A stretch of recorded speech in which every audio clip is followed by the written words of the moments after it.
Over the last month there has been a cloud of questions and uncertainty hanging over Kansas City's NWSL team, FC Kansas City. Questions of not only the team's stability, but coaches and players as well.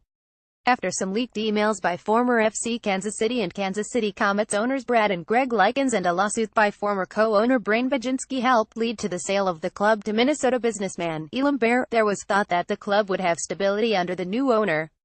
Unfortunately, that doesn't look likely. In mid-September, Richard Farley with 442 reported that the two-time NWSL champions could be sold and moved in the off-season, with subpar conditions and absenteeism from Bear being the main concerns. Farley's article was not kind to the Blues, talking about concerns about the club not meeting league minimum standards, operating under the league minimum for the roster budget. It brought up the players' concerns and only a loyalty to head coach Vlatko Andonovski was keeping players at the club. The original report said that owners had been located with potential relocation following, similar to the Western New York Flash moving to North Carolina this past off-season. If loyalty to Andonovski was one of the reasons players stayed, news only a few days later from Farley made things seem even bleaker for FCKC as he reported that Andonovski was in play for multiple different coaching positions in the United Soccer League. Farley also hinted at Andonovski also being a candidate for other NWSL openings, including the Houston Dash.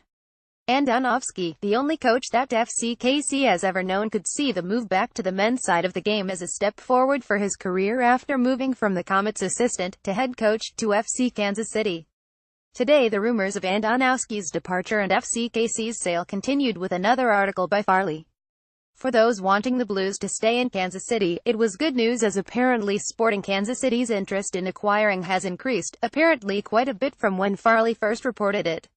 In a Facebook Live discussion, Farley said the chances of Sporting acquiring the Blues had gone up to basically a 5,050 chance that the MLS team adds the Blues to the Sporting club. According to Farley, if Sporting does take over the Blues, Andonovski is going to stay with the club, which combined with a renewed push by owners that wouldn't be absentee, should give the Blues a push towards really competing towards the top half of the NWSL table. Combined with the Swope Park Rangers and the reports that the USL will not have any stadium exemptions next season when they are certified as a Division II league by US Soccer, an acquisition of the Blues may lead to Sporting increasing the capacity of the stadium at the Swope Soccer Village to meet the 5,000-person stadium capacity required for Division II teams. If Sporting does not acquire the Blues, the NWSL apparently has a second set of Minnesota owners lined up to take over the club should Sporting not take over the women's team.